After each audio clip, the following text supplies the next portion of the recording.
नमस्कार देवी और सज्जनों, मैं प्रमोद कुमार आपके सामने फिर से हाजिर हूँ एक नई जानकारी लेकर।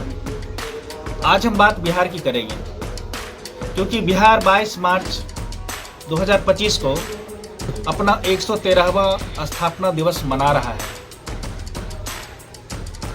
इसकी झांकी आप पटना के गांधी मैदान में जाके देख सकते हैं और पूरा बिहार में स्थापना दिवस जोर शोर से मनाया गया।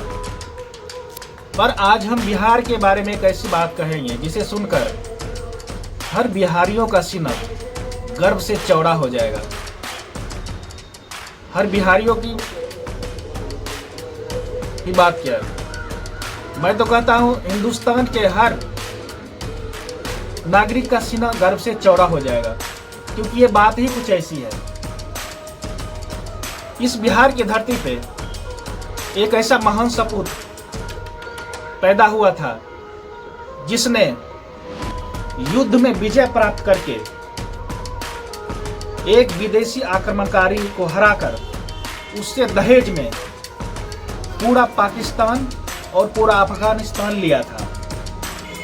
तो अब आप जानना चाहेंगे कि वो महान सपूत कौन था, वो महान राजा कौन था, उसके महान प्रधानमंत्री कौन थे और वो विदेशी आक्रमणकारी कौन था।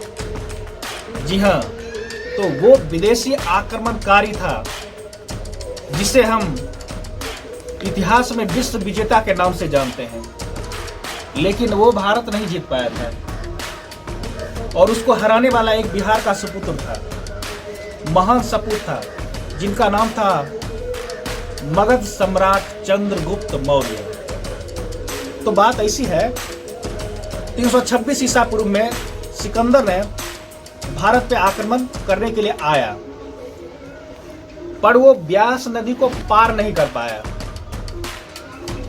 इसके बाद उसका सेनापति सेल्यूकस निकेटर पुनः से भारत पे आया आक्रमण करने के लिए, जिसे सिकंदर ने भेजा था। तो ये बात मगध सम्राट, जो उस समय बिहार हुआ करता था,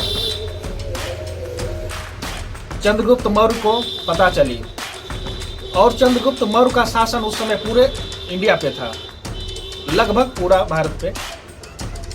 तो उनके उस समय प्रधानमंत्री थे महान आचार्य चाणक्य, जो अपने समय के बहुत बड़े राजनीतिज्ञ और कूटनीतिज्ञ थे।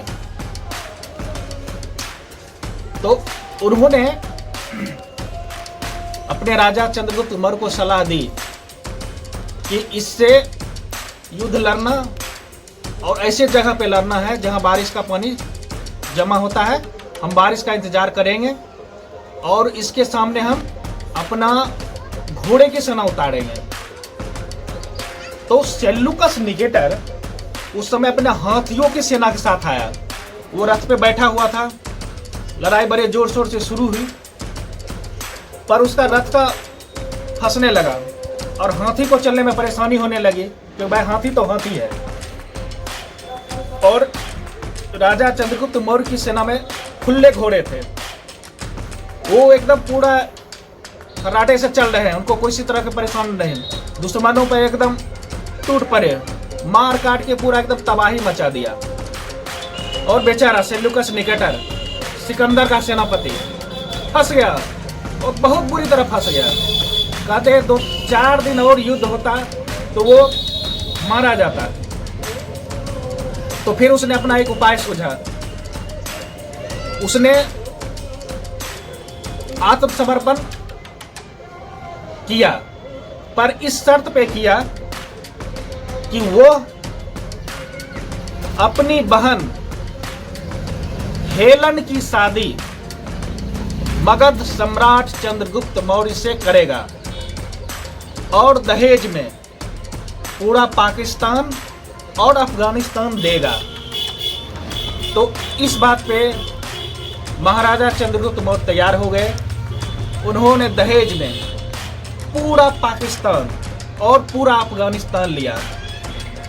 तो ऐसे महान सपूत इस बिहार की धरती से पैदा हुए थे, जिस पे आज पूरे बिहार वासियों को गर्व है पूरे हिंदुस्तान को गर्व है कि जिसने दहेज में पूरा पाकिस्तान और अफगानिस्तान लिया था। तो ऐसे ही हमारे प्राचीन बिहार की धरती। तो आपको ये जानकारी कैसी लगी? अगर अच्छी लगी तो प्लीज़ लाइक, शेयर और कमेंट कीजिएगा। ओह नो, अपनी बेटी हेलन उसकी बेटी थी, अपनी बेटी हेलन का विवाह मगध सम्राट चंद्रगुप्त मौर्य से तय किया था।